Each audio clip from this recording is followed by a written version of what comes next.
Praise the lord. ఈరోజు మీ కొరకు దేవుని వాగ్దానం. మీ అందరికీ ప్రభు నామములో వందనాలు తెలియజేస్తున్నాను. మీరు తెలియజేస్తున్న మీ సమస్యలన్నిటి కొరకు నేను ప్రార్థన చేస్తున్నాను. తప్పకుండా దేవుడు మిమ్మల్ని దీవించి ఆశీర్వదిస్తాడు.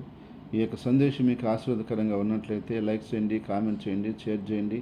ఈ ఛానల్ని సబ్స్క్రైబ్ చేసుకోండి. ఈరోజు దేవుడు మన కొరకు సెలవిచ్చిన దేవుని వాగ్దానం. కీర్తనలు 91:3.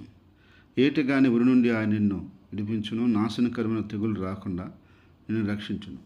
ఈ సహోదరులారా, దేవుడు ఈరోజు మన కొరకు అద్భుతమైనటువంటి వాగ్దానం దేవుడు సెలవిచ్చి ఉన్నాడు. అదేమిటంటే, ఏటిగాని ఉరి నుండి ఆయన విడిపించును. ఇక్కడ ఏటిగాడంటే ఎవరు? సాతాను. సాతాను అనేక విధాలుగా దేవుని బిడ్డలను ఇరికించాలని, ఇబ్బంది పెట్టాలని, బాధించాలని వాడు ప్రయత్నిస్తున్నాడు. వాడి ఉరి నుండి ఆయన నిన్ను విడిపిస్తాడు అంటున్నాడు.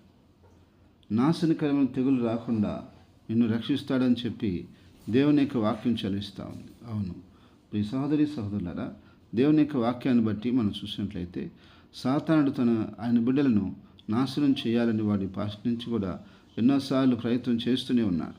కానీ దేవుని యొక్క వాక్యం చదివించినట్టు ప్రభువు ఆయన బిడ్డలను రక్షించుకుంటూ వస్తున్నాడు.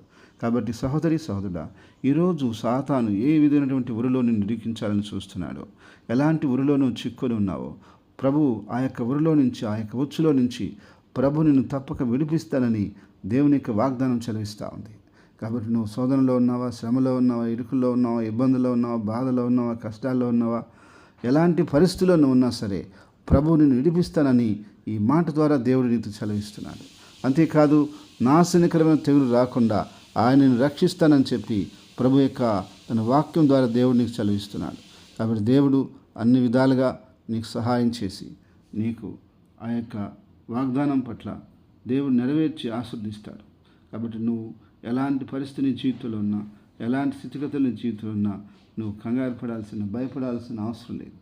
దేవుడు ఆయన బిడ్డలని ఆది నుండి ఇడిపించుకుంటూ, రక్షించుకుంటూ, కాపాడుకుంటూ వస్తున్నాడు. కాబట్టి నిన్ను కూడా అదేవిధంగా విడిపిస్తూ, కాపాడుతూ, రక్షించి, నడిపించి ఆశీర్వదిస్తాడు. ఎలాంటి ఇరుకు ఇబ్బందులకు, ఎలాంటి పరిస్థితులకు నువ్వు కుంగిపోని అవసరం లేదు. ప్రభు అన్ని విధాలుగా నీకు మరలా సహాయం చేసి నిన్ను బలపరిచి, నిన్ను లేవనెత్తి, నిన్ను వర్ధలు చేస్తాడు, నీకు మేలు చేస్తాడు. కాబట్టి నా ప్రియ సహోదరుడా, దేవుని యొక్క వాక్యాన్ని బట్టి నువ్వు తెలుసుకోవాల్సిన సత్యం, అన్ని విధాలుగా నువ్వు మేలు పొందాలి, క్షేమం పొందాలి, దీవెనలు పొందాలి, ఆశీర్వాదాలు పొందాలి.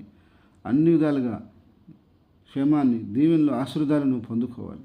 పొందుకోవాలంటే నువ్వు ఈ యొక్క మాటని విశ్వసించి ముందుకు నడిచినట్లయితే ప్రభువు నిన్ను అన్ని పరిస్థితుల నుంచి విడిపించి, ఎలాంటి నాశనకరమైన పరిస్థితి నీ జీవితంలో రానియకుండా ప్రభు యొక్క మాటను బట్టి నిన్నును, నీ కుటుంబాన్ని, నీ ఉద్యోగ విషయంలో, వ్యాపార విషయంలో, పనుల విషయంలో, నీ బిడ్డల భవిష్యత్తు విషయంలో, నీ కలిగిన సమస్త విషయంలో ఆయన కృపా క్షేమాలు, ఆయన తోడు నీడ నీకుంచి, ఆయన దూతల సహాయము, ఆయన సహాయం నీకు తోడుగా ఉంచి, అన్ని విధాలుగా క్షేమాన్ని, సంతోషాన్ని, సమాధానం నీకు ఇచ్చి నిన్ను విడిపించి, రక్షించి, కాపాడి వర్ధలు చేయునుగాక. ఆమేన్, ఆమేన్. ప్రార్థన. ప్రేమల తండ్రి, పరిశుద్ధమైన దేవా, నీ స్తోత్రం చెల్లిస్తున్నాం. అని నీ యొక్క వాక్యం చదివించినట్టు పరిశుద్ధాత్మ దేవ, నీ యొక్క బిడ్డలందరినీ కూడా ఏ ఇబ్బందుల్లో ఉన్న, ఇరుకుల్లో ఉన్న, శోధనలో ఉన్న నజరేయుడైన యేసుక్రీస్తు నామములో విడుదల దయచేయమని ప్రార్థిస్తున్నాను. విడిపించమని ప్రార్థిస్తున్నాను. అయ్యా విడిపించి, అయ్యా రక్షించమని ప్రార్థిస్తున్నాను. కాపాడమని ప్రార్థిస్తున్నాను. ప్రతి పరిస్థితి నుంచి విడుదల దయచేయమని కోరుకుంటూ బిడ్డలందరూ నీ చేతులు సమర్పించుకుంటూ నీకే మహిమ, ఘనత, ప్రభావాలు చెల్లిస్తున్నాను. నీ బిడ్డలందరినీ విడిపించావు.